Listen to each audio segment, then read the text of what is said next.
Welcome back to Let's Talk Forex. I'm Chris Kamak, and as always, I'm joined by Alison. We work for FX Scouts, and we are a broker comparison and Forex education site.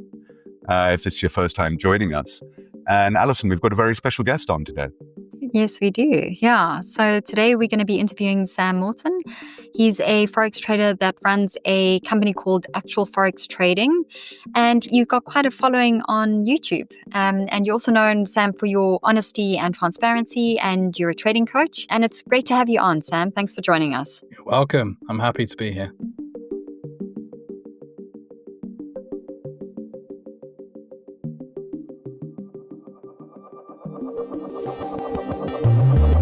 So I guess we just want to kick off with, how you got into trading. I've always been interested in trading.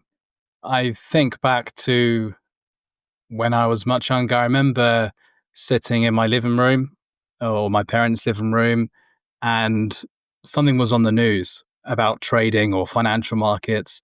And there was a clip of a trading floor. And this was 30 years ago. This was a long time ago.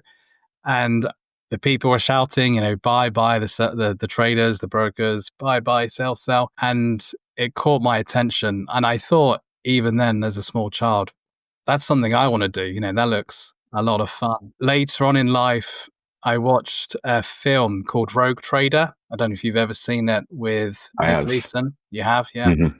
And I just loved it. So even though it's about a dishonest trader that causes a right old mess and the collapse of Barings Bank, it just fascinated me, that world of trading.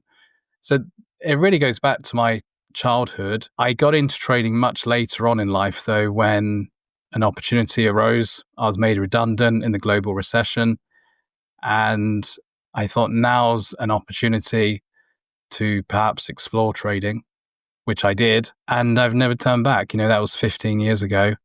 And it's really just grown from there. And what was your process? I mean, how did you learn? Where did you get your information from? Did you follow traders?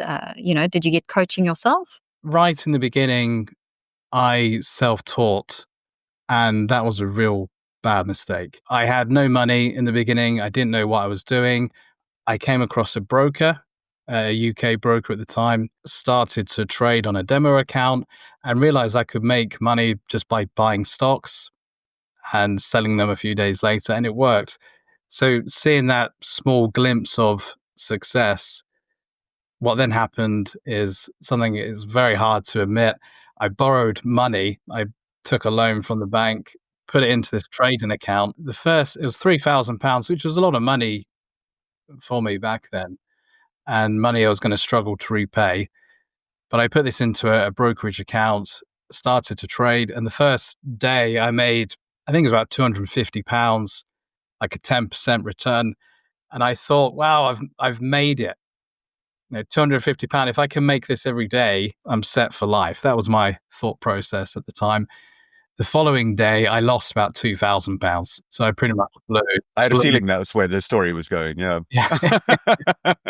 Yeah. So I was devastated. I can laugh about it now, but I was devastated. I remember having to take a break from my desk, and I was literally sweating and shaking, that I just lost so much money so quickly. But it was a learning opportunity, because from there, I thought I really need to learn this properly, which I went and did. And the platform I was using also offered Forex. So I thought maybe I'll move away from stocks because of this bad experience I've had. I'll have a look into Forex. And it just went from there. So I spent a lot of time on Baby Pips in the beginning, and that was the only site, 15 years ago for retail Forex traders. Learned a lot from there, a lot from forums, and continued to self-teach myself, read books, and did lots of other things. There were a few YouTube channels at the time that I did follow. So it just kind of grew gradually, snowballed from there. Wow, amazing.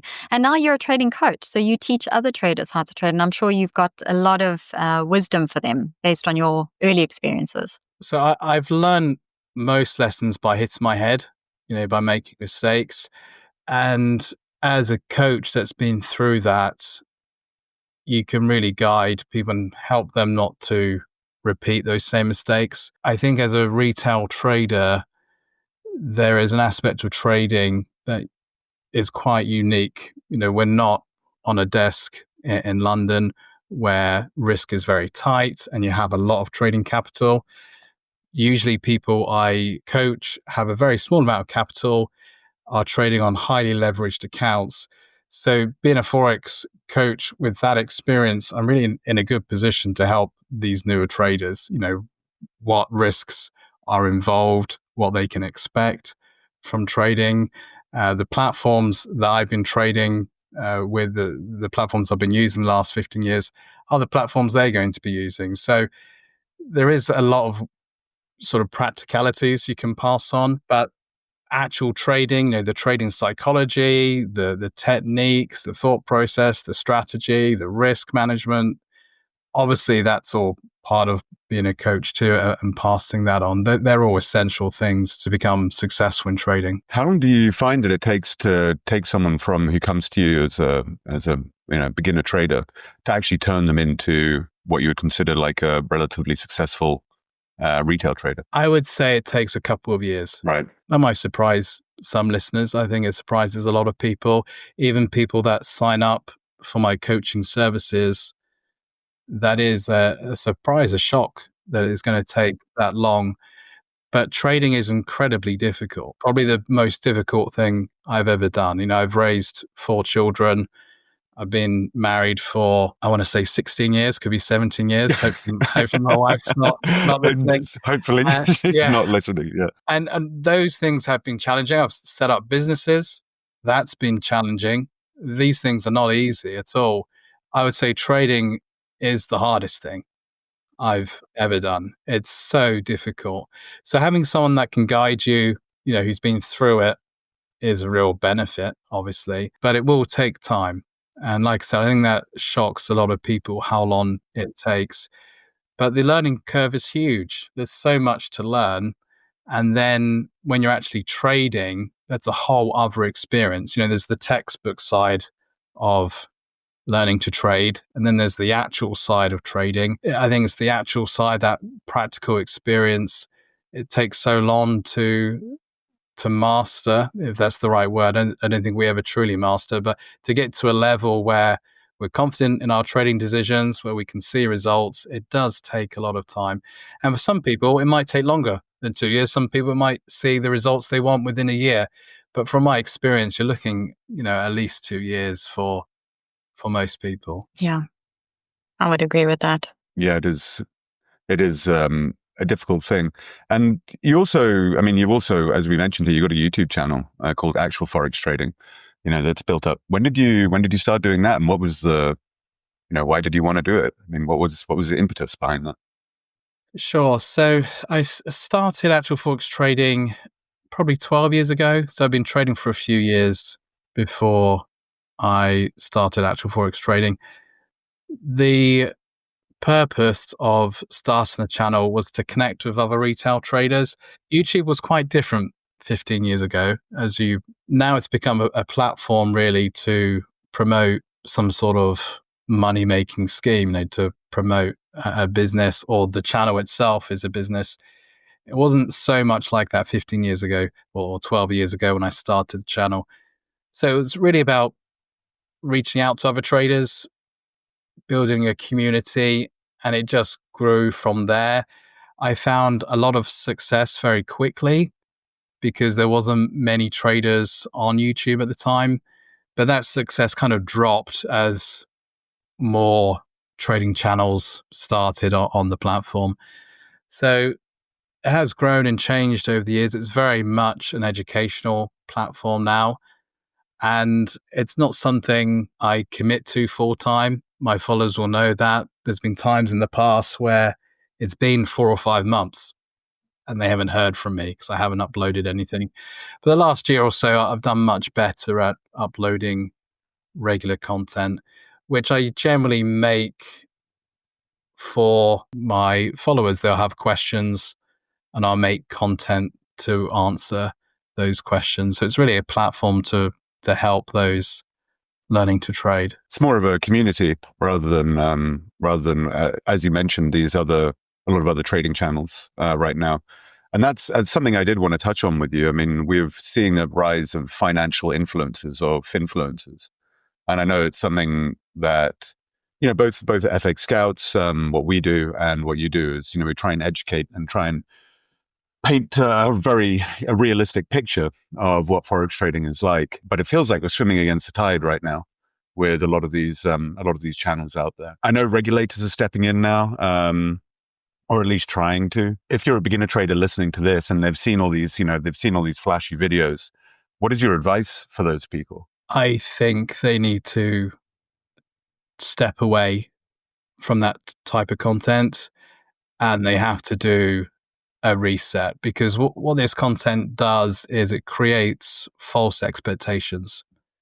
This content usually promotes some sort of luxurious lifestyle, which is generally false. These people are not even traders and they haven't made their money through trading. But what it does to the viewers who want to be traders, it creates this false expectation, which then bleeds into their trading. They take huge risks. Their expectations are so high. When those expectations aren't met, they become very discouraged, very disappointed, which can lead to even greater risks. They're really pushing themselves to make as much money as possible. So if people have been viewing that content, then I think they need to have like this psychological reset where they re-educate themselves on what is trading about, what is the reality of trading, what are realistic results, those sort of things. You have to reset yourself. I have had many people come to me who get very disappointed, and I've had people even laugh at me and my results because their expectations are far too high. Their expectations make no logical sense. They will say, well, so-and-so, what you've made in a year, they're making in a week or a month. But logically, if you thought about that, it's just not possible. Within a few years, they would be the next Elon Musk, through trading or by trading Forex. I think a psychological reset is needed if people have been sucked into that world of these fake gurus, these people that promote riches with very little work, these quick get rich quick scheme sort of things. Yeah, and on that note, how good do you think the regulators are at combating this type of thin influencing, if you want to put it that way, on social media? I've seen recently that the FCA, and other financial regulators have cracked down slightly on some of the bigger channels, but I think there's a huge room for improvement. I don't think they're doing enough, because if I wanted to, I'm pretty sure I could set up a platform today. I could promote scam brokers. I could promote some sort of false way of trading where you can make a lot of money. And I don't think I'll be held accountable for that. Maybe I would catch their attention if I suddenly had 100,000 followers and people were reporting me. But it seems to have to get to that point before any action is taken. And even then, from my experience, what I've read online, these regulators will issue some sort of warning, rather than pursue any legal action. I mean, from our perspective, what we often see as well is that these regulators have their hands tied a little bit because, it's kind of like, well, which jurisdiction is this channel in?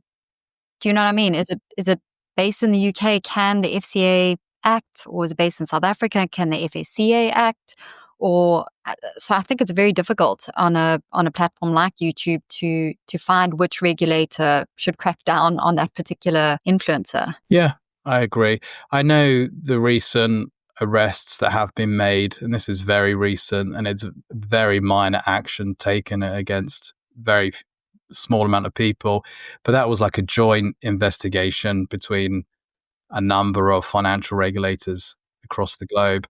But I don't think this is just limited to trading. I think social media as a whole, there's very little accountability for the reasons you've described. These people could be anywhere in the world. I've seen it in accounting because I'm also involved in the accounting industry and other industries. But just being a social media user, there are things posted to social media which aren't real, which are false, which are misleading, and there's no accountability. Here in the UK, there's been all sorts of scams go on, and they don't have to be necessarily trading related, but there's no accountability. So even though we're talking about trading, I think it is a general social media platform issue. But I see it a lot with trading because trading has to do with money. And these scams are all about making money, trying to help people get richer. That's what they promote. Yeah, absolutely. It's something we've noticed for years. I mean, we work quite a lot in South Africa, and I remember 5 or 6 years ago looking at the scams that come out of social media, and it always amazes me the amount of people who are willing to give money to people online who they've never met before. And then you get these terrible stories, these scams. And I know it's still a problem in South Africa. It's a problem all over the world. And as you say, it's expanding, and it uses social media. And there's this unholy partnership between social media and crypto that often feeds this, because crypto is untraceable. So it's like, I can triple, I'm a Forex trader. I can triple your money in 3 days. Send me 1,000 euro in Bitcoin. And people do. Because they see the money. It's so sad because the people that are signing up to these things are vulnerable to some degree. Generally they have some sort of financial insecurity, and this is the answer. They become vulnerable, and it's incredibly sad because a lot of people that are losing money couldn't afford to lose it in the first place. It's just devastating. It is. And so, I mean, on that note, so if you're a beginner, right, and you've, not necessarily in financial insecurity, but you're thinking about getting into trading, what would be your advice for a beginner how to get started? Sure. So two key bits of advice come to mind. The first is expectations, which I've already touched on. Having the right expectations has a huge benefit to trading psychology and having the right mindset. If you don't have the right expectations, what's going to happen is you'll become disappointed with your results. You'll risk more, you'll double up, you'll take more trades, whatever. And that will just lead to bigger losses and potentially a blown account. So having the right expectations from trading is definitely one of the best bits of advice I can give new traders. I think another aspect of trading that's not talked about enough is fundamental analysis. Generally, a lot of fake gurus and these scams, if they're going to promote any sort of strategy or analysis, it's going to be technical analysis. So a lot of traders come into this industry, retail traders start, and they think they can make money by drawing a couple of lines and taking a trade. And I've even seen Instagram traders and Facebook traders promote this. They'll say, all you need to do is draw this, look for this setup, and that's a $3,000 day for me. There's nothing wrong with technical analysis, but if that is your view of trading, that it's all about technical analysis, I think once again, you're going to be disappointed because it's just not that easy. They're oversimplifying trading and analysis. So I think the other bit of advice is learn fundamental analysis. Don't just go into this thinking I'm going to trade price action, or I'm going to use this indicator, or I'm going to look for setups at a support and resistance. It's far more than that. And fundamental analysis is another thing I had to learn the hard way. After trying to trade technicals for so long and not getting results, I realized actually there's a lot more to analysis than just technicals. Studying what's happening economically, getting some sort of fundamental bias for an economy or a currency, that has huge value. And I don't think that's promoted enough. And it's definitely not promoted by these scam traders. They don't generally talk about fundamental analysis because they don't know it. They have not put the time in to know fundamentals, to study basic economics. They don't know those things, so they can't promote it. And obviously, if they did promote it, there's that concern that their viewers might not be able to understand it. They need to offer something very simple that gets their attention. Oh, I can do that. I can click a button after looking for that setup. So fundamental analysis, because of its complexity or perceived complexity, doesn't really align with what these scam traders are trying to promote and get you to do. No, I agree. And it's something we hear a lot as well, Alison, isn't it? I think from professional Forex traders is this realization somewhere early on in their career that they really need to understand fundamental analysis here. if you're going to make this a success. And you're right, it doesn't align. I mean, and economics is hard. And also, I mean, economics is not an exact science either. And understanding the nuances of it and understanding it well enough to use it as a trading bellwether, as you say, can be a complex matter. Do you find that a lot of the people who come to you as beginner traders that's what you spend a lot of your time doing, is teaching fundamental analysis? Yeah. Most people that sign up for my coaching services, what they've generally been through is that scam, not that they've been scammed, but that fake guru process where they've been taught basic technicals, they've used that, they're not seeing success, they come across me and sign up. So I do spend a lot of my time teaching fundamental analysis. And when I talk to traders about potential trades, once again, it's mainly to do a fundamental analysis rather than technical analysis. I feel there's a big gap in the industry, the retail trading industry, for fundamental analysis. I mentioned Baby Pips earlier, and I think they do have perhaps a fundamental analysis section now. I haven't been on their site for years, but even when I was learning to trade all those years ago, their website was just technical analysis. And a lot of these platforms that educate traders are just technical analysis. So yeah, to answer your question, a lot of people that do come to me, I'm teaching fundamental analysis just because they haven't had the material to learn it, or some of them have never even come across it. It's brand new to them. So yeah, I spend out my time teaching that. I guess that's a nice segue into what we're going to be asking you now, just about the market and what's happened in 2025. As you yourself have said, Sam, and I've seen on your videos as well, it's been a really crazy year, and the geopolitical risk and, the economic policies associated particularly with Trump's America, it sent, a lot of waves through all asset classes. And we're seeing a lot of very interesting things in the market at the moment, particularly now. So what are your overall thoughts on the current state of the market? That it's a mess. It's very difficult. So I've been trading 12 years. I would say this last year has been the most difficult trading year. I've found that volatility isn't really there. There are spurts of it. If there's a particular tweet from a particular person, it can cause a spike in volatility, but there's no real decent trends. I would say the current state of the markets are very hard to trade. And I do have my own views on what could happen next. But the biggest challenge for me, unless you've been long gold this last year, you've done extremely well. I haven't been. It's another trading regret I have to live with.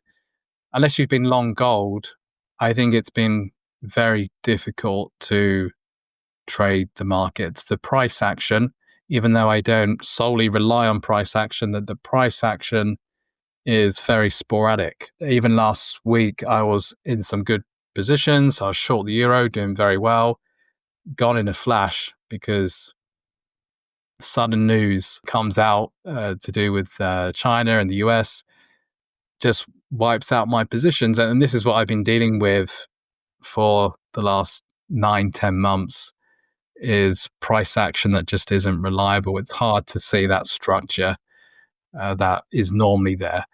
But they are messy. I think there are opportunities. Gold has definitely been a great opportunity. I do have views of the markets, what could happen next, but to summarize the current state of them, I think they are very hard to read.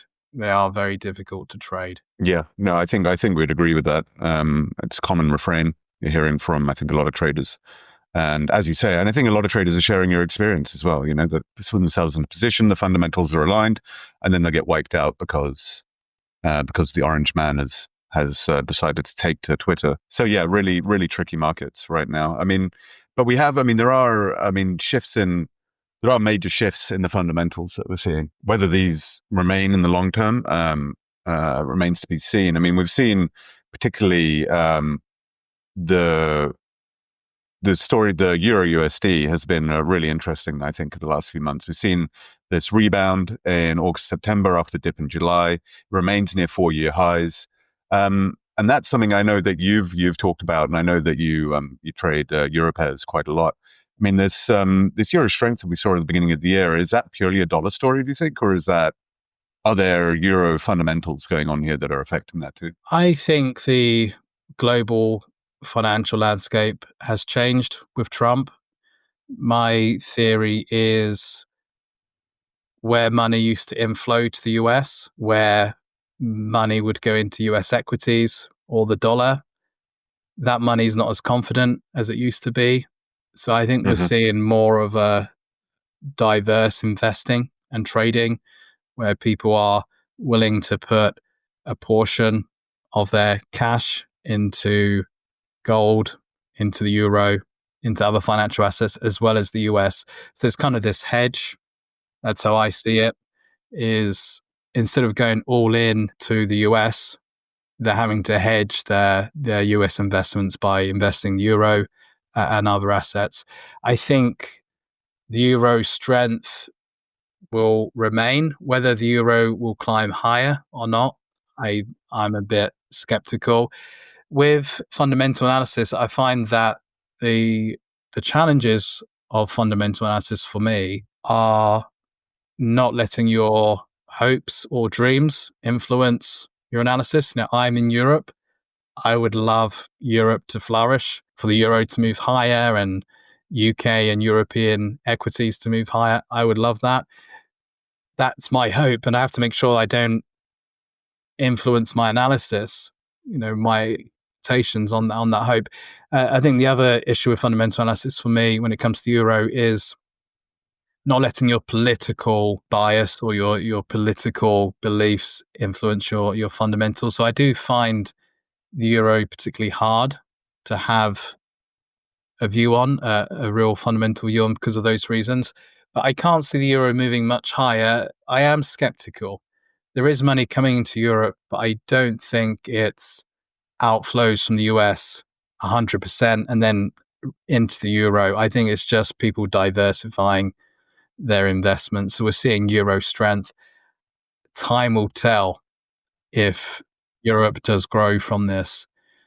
Even with the war in Ukraine, and the money that's being invested in defense companies, we're not seeing huge growth in Europe. So that kind of puts me off being too optimistic about the euro. Saying that, I'm not too optimistic about the dollar or other assets. It's very it's hard to not be a doomsday trader. Yeah, because even though all this is happening, really, I think the last year we haven't seen much. Euro US dollar, I think, is at a real critical level at the moment. I'm short euro US dollar, really based on dollar strength more than as a weak euro. But yeah, time will tell. Do you think it's a bit of an unwinding as well of the euro USD, just because the euro, it really went sort of beyond, I think, a lot of people's expectations. Yeah, I'm wondering if that's also part of it, Yeah, so I'm short euro US dollar and have been short for a couple of weeks based on that euro unwind, but also based on a stronger dollar. So my viewpoint of the US at the moment is the Fed are cutting rates, as we know. I think it was even announced this morning or overnight that to expect another rate cut from the Federal Reserve. I think this is going to backfire. That's my fundamental view at the moment, that they're kind of shooting themselves in the foot. You can justify rate cuts because of the labor market, and that's their reasoning. That's what Powell says, every time he brings up these Fed interest rate cuts. However, you have inflation that's not just high, but high and climbing. Mm-hmm. I think these Fed interest rate cuts may quickly reverse.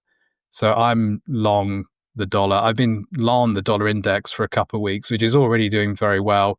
It's not based on, the move we've seen is not to do with this view that I have about inflation, but I think that could potentially crystallize in coming weeks. We have their next inflation figure out within the next couple of weeks, so that will tell. And then we have another one next month. My view at the moment is a downside move on euro US dollar. I think we could see some of this euro strength fall further, this unwind continue if inflation is climbing in the US or continues to climb, because I think there could be this kind of backfire trade, where the Fed announced that they're not going to cut rates any further, or there's pressure on them to actually economic pressure to put rates up, to actually now to hike them. That's quite, I understand that's quite an unconventional view, but that is the view I've got at the moment with the dollar. I think I agree with you. I mean, you look at, especially with, as you say, like Powell was saying last night, we're recording this on the 15th of October. This is Powell was talking yesterday on the 14th, saying that because the US government is shut down at the moment, but he was saying that his own internal data and the Fed's own data and private data, they're saying the labor market has continued to be under stress. And so therefore, this is why they want to continue cutting rates. But as you're saying, we haven't even seen the full effect of the tariffs feed into consumer prices yet in the United States. I think business is still picking up most of the slack. The IMF released a report yesterday saying that they've only place where they're really seeing tariffs have an effect in the United States so far are household appliances, not in any consumer goods. You're not seeing it in energy. You're not seeing it in food. You're not seeing it in apparel. I think it's a really dangerous combination to be cutting rates into this kind of maelstrom potential of as you say, it's contrarian, but I think I tend to agree with you here. I mean, we're also looking, stock markets are at all-time high. Bitcoin, I know it's fallen a bit, but I mean, it's hitting new highs. Commodity prices are high. Gold prices are through the roof. I mean, this is clearly, who cuts rates in this environment? It just doesn't make any sense to me, and especially with inflation running so hot. I understand, and this is kind of what worries me a little bit, because if you look at the outlook of futures traders for cuts, and there's something like 99% expectation for cuts in 2 weeks, and then another 96% for in a couple of months. And what happens when the market's expectations aren't met in that matter? So I agree. I think where you're coming from, I think there is a serious risk here, and I think I understand what you're saying. Yeah, and I can't help but think the Fed wouldn't be in this position if it wasn't for political pressure. I don't think they would be cutting rates if Trump was not in presidency right now and putting pressure on them to cut rates. I just don't think they would be cutting rates. I think that's the sole reason they're cutting rates. Moving on from the dollar, US equities, you mentioned, they're climbing higher. They're very high. They're hugely overpriced, in my opinion. I've been expecting a correction, and I think this could be what causes the correction is, oh no, these rate cuts are going to stop, or they need to start hiking rates instead of cutting them. And I think we could see this big reversal where we see the dollar become strong again. We see this correction in US equities, perhaps not an AI bubble, but a feeling of that, an AI correction. All that could be caused by inflation. But saying that, the landscape of the markets keeps changing very quickly. It's been a very difficult year. I think the next two inflation figures, so the one coming out later in October, then one in November, I think that will tell us if this is actually going to crystallize and it's going to happen the way I foresee it, or if I need to step back and think of something else. Yeah, I mean, on the FT yesterday, it said Powell said on Tuesday that longer-term inflation expectations remained aligned with our 2% goal, and that kind of also points a little bit to the erosion of trust in the US, as you sort of alluded to just now, Sam, in US data. Well, I mean, of course, they've got a great excuse at the moment that the government is shut down, so they don't have access to that data. But do you think this is, this sort of erosion of the trust in the US and the policy is likely to persist? What are your feelings on that? I know it's a hard question to answer. I think it will persist as long as Trump is still in office. I can't see that changing. I guess from a trading point of view is whether it persists or not doesn't matter. Yeah. And sadly, I don't think it matters. Everything we've seen come out of the US over the last year, US equities are all-time highs. There's still money flowing into the US, even with threats or perceived threats, the US toward Greenland or Canada or whatever else has happened, pick any month for the last 10 months. There is something in there that should have caused some sort of panic in the markets, and there's just no reaction whatsoever, in my opinion. So whether it persists or not, I don't know. I think data will become a lot more trustworthy when Trump's out of office, depending on who replaces him. But from a trading point of view, sadly, I don't think it really matters. We're talking about the US now, US data, like we used to talk about China data. It was perhaps 10 years ago, I sat with IG, they're a broker in London. I was on their IG TV. And a part of the discussion was concern over, can you trust data out of China? And feel the same about the US now. We can't really trust it and rely on it. But I don't think the markets really care about it, not at the moment anyway. There seems to be no worry in the markets over data. I was reading an interview with a few short sellers the other day, and they were saying their problem right now is that retail traders are always buying the dip, even if there's a very good reason fundamentally for the dip. If there is a crisis of confidence, they're still seeing it as an opportunity to get in a lower level. And so even for, and so you end up in this position where markets are just being driven higher all the time. And, and these institutional investors were saying, look, if the music's still playing, you've got to dance. You can't stay out. And as you say, it doesn't really have a material effect on trading. And that brings me back to something you said earlier, right at the beginning of this conversation. It's quite interesting about keeping your politics out of your trading. And I wonder how much of this political negativity there is around the world, and I assume in traders around the world as well, against Trump and the Trump administration, how much of that feeds into this negative narrative we're seeing right now. I mean, we're just sitting here right now talking about, potential for for a real correction in equities. But do you think this is maybe groupthink? Do you think there's a chance here that this is wishful thinking? Yeah, I think it is. Something you mentioned in your comment is, retail traders are holding this up. I do think a lot of retail traders will base their views on politics.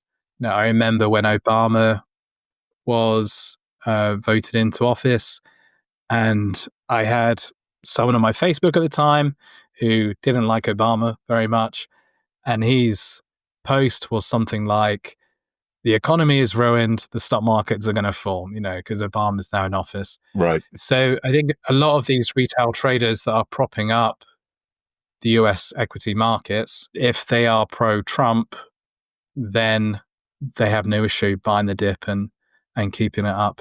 But going on from that, I think it is the retail traders that could also cause this significant correction that I'm expecting, because it's the retail traders that will panic sell if things start to fall.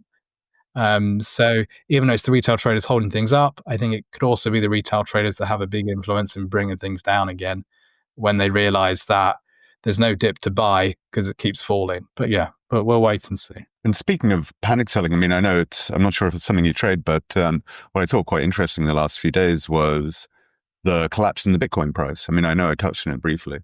And we've seen Bitcoin go higher and higher and higher, but I think we've seen a 12% fall in Bitcoin. And I think that surprised a lot of people because we've got, as we mentioned, we've got a lot of retail traders in the equities market, a lot of retail traders in the gold market right now, and a lot of retail traders in crypto. But they sold crypto. They didn't sell gold. They didn't sell equities, came down a little bit, but they sold off crypto massively. But there's been this narrative over the last year and a half, and especially since Trump's come into office, that crypto is now, if not a traditional asset, it's on its way to becoming one. It's becoming normalized, it's becoming institutionalized. Do you think are we being too previous here? I mean, is crypto still a bit of too much of the Wild West, or is this institutionalization? Is it a pipe dream? I guess is it all a smokescreen? And is crypto still this madness that traders need to be careful with? I think it's madness, but that's my experience. I mentioned trading regrets earlier, not buying gold. It's one of my trading regrets this year. One of my biggest trading regrets is not buying Bitcoin 10 years ago, 15 years ago. The huge regret that I have. But I am not convinced that Bitcoin is the future. So I'm not the best person to really provide insights when it comes to Bitcoin. I'm not anti-Bitcoin, but I'm not pro-Bitcoin either. I don't really know enough about Bitcoin. What I would say is it's very volatile, too volatile for me to take it seriously. Yeah. Even with the huge moves in gold that we've seen this year, the best daily moves, and I'm talking about massive daily moves, I think we're about 2%, 2% on the day. I haven't looked at Bitcoin for a while, but it's still too volatile to be taken seriously.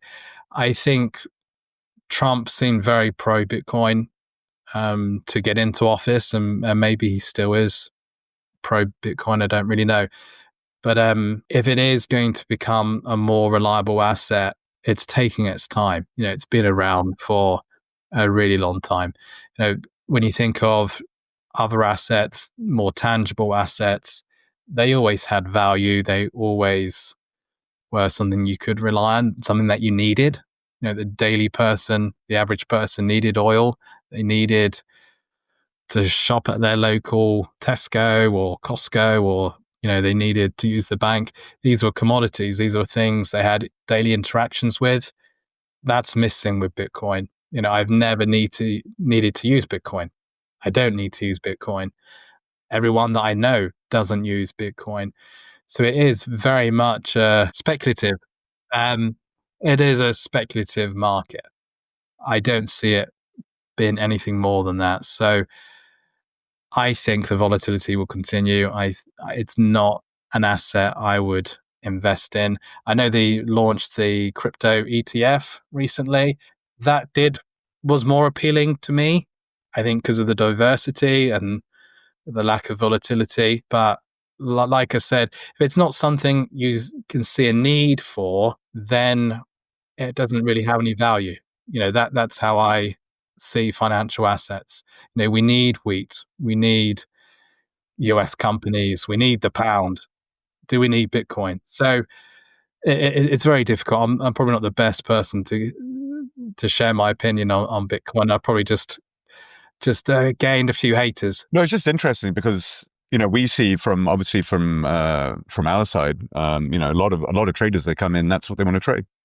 They're sure they'll trade Forex, but they don't want to trade crypto. And they love this idea that, with the CFD account that you can short crypto really easily. So you can make a profit both ways. Yeah. And that's been one of my failings as an educator is I've never made crypto content. I don't trade crypto. So I have lost out on a lot of following because of that. But I just think it's too risky. I rarely trade gold because of how volatile gold can be at times. For me to promote leveraged crypto trading, I'm pretty much signing off people's accounts, that they're going to be blown up because It's just far too risky. So I kind of shot myself in the foot not creating crypto content and trading crypto. But it's going back to what we were speaking about when we started this episode, and that is, I don't want to be a scam educator. I don't want to mislead people. You want people to be successful. You don't want to be responsible for people losing money. And that's always been my concern with crypto. So Sam, just in closing, what would your, if you had to pick one lesson for 2025 for traders, what would it be? Patience. I think if this was my first year of trading, I may have stopped trading by now. Just think this isn't for me. I just can't navigate the market. It's too difficult.